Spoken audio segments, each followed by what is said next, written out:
It is really important that we have this kind of information. To have this kind of data and this monitoring of Australia's concern and the public's concern in relation to climate change is really important. So we now know that from 2007, so for over 10 years, we're monitoring that growth and concern. And some of the findings are extremely important to actually stop and think about what they mean.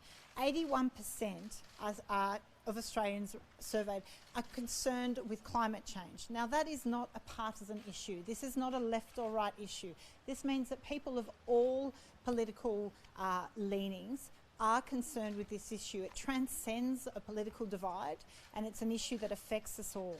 It's something that I want to see more MPs stand up from both sides of the political aisle and ask for a conscience vote. This is an issue that should not be stuck to political lines. It should be a question for all MPs to represent their electorate and be true to the campaigns they run when they say they're going to take action on climate change, to actually ask for a conscience vote when issues come up dealing with climate come up in the Parliament.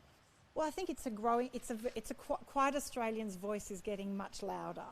We can see with the climate strike coming up on the 20th of September, I think there's a news poll survey even out today that identifies that concern about climate is the second highest concern.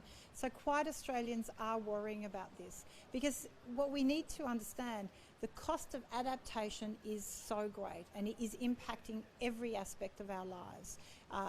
The cost of living is always at the forefront of people's concern, and unfortunately global warming and a warming world impacts, the cost of adaptation will mean the cost of living goes up.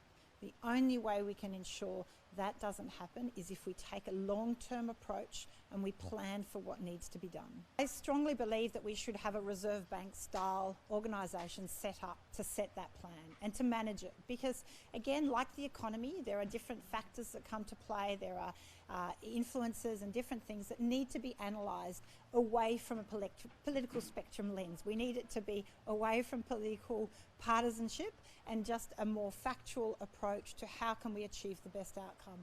And so I see the Reserve Bank as managing that when it comes to our economy, and so I do see that that would be a way to manage all our different sectors progressively evolving.